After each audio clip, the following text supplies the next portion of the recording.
In today's episode, Oksana asks, how important is it to build your content strategy around a marketing funnel? Why do you think so? So, first, recall that the marketing funnel is an operations-focused framework. Its purpose is to delineate roles and responsibilities, because you can't just have a marketing team of 20 people all standing around trying to figure out who should be doing what. The operations funnel is to help you manage things like coordination, communications, assets, and things, so that people aren't stepping on each other's toes. Remember, though, that that's not the customer experience.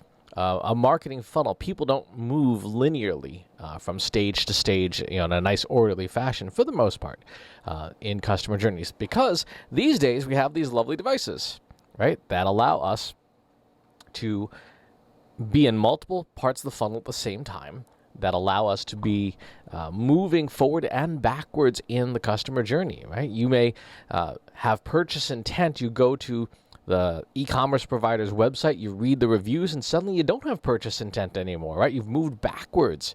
And so trying to force somebody into a linear path isn't a good idea.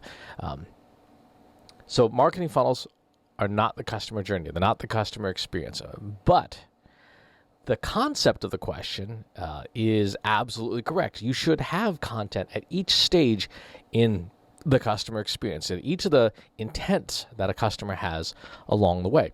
So the classic model that Gartner and Forrester and all the consulting firms use is awareness, consideration, evaluation, purchase, ownership, loyalty, evangelism, right? That's generally the customer experience. And you absolutely need content at each of those phases of the customer experience where somebody is going to be doing something, interacting with you.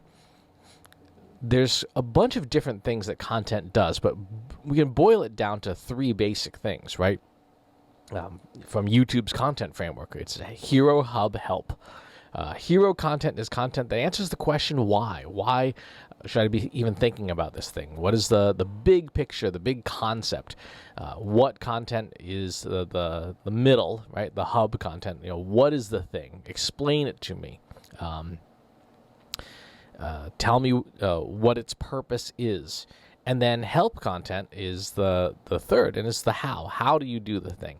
And that's where marketers don't spend a lot of time, particularly in the second half of the customer journey, where we're talking about ownership. That is typically relegated to the customer service department instead of being an integrated communication strategy, which means that the help content that you really need is not necessarily available or optimized or working for you. And it could be. It should be. Here's the thing. We have a tendency in marketing to think that the customer journey, because of our funnel-centric thinking, should follow that framework. Like all your awareness and consideration content should be, those big picture why, and then your evaluation and purchase content should be the what and the how, and sort of this linear idea that content should get more frequent and smaller, more tactical, the further down the funnel you go.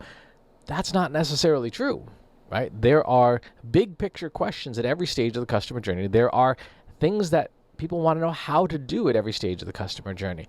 When you think about awareness content, helping someone become aware of a problem, something that is diagnostic, that helps them understand how they might have a problem, how to tell if they have a problem, would be very valuable content. So instead of thinking that there's this one-to-one overlay between Hero, Hub, Help, and the customer journey, think of the Hero, Hub, Help model at each stage of the customer journey. What is your hero content to drive purchase, right? What is your hero content for loyalty? What is your hero content for evangelism? What is the big idea that you want people who are loyal to your company to be spreading? When you approach content strategy from that perspective, you're now creating stuff that fits every one of the major intents for the customer throughout the customer journey. Because, at evangelism, for example, you may be thinking, well, we need to give content to people to share. They may not know how to. Right? They may not know how to in a way that is beneficial to you. So providing even helpful content on evangelism could be one of those things that is essential and is missing from your content strategy. So what you should do is map out your customer journey, because remember, it's a big circle, and then inventory the content you have available in those 3 buckets: hero, hub, help, at each phase of whatever your customer journey is, whatever your customer experience is. And you don't have to use the Gartner model. You can make up your own. But make sure that you have something that fits in each of those slots so that you can tell, based on the content, what is and is not there. Now, here's the hack for this. Here's the next level tip.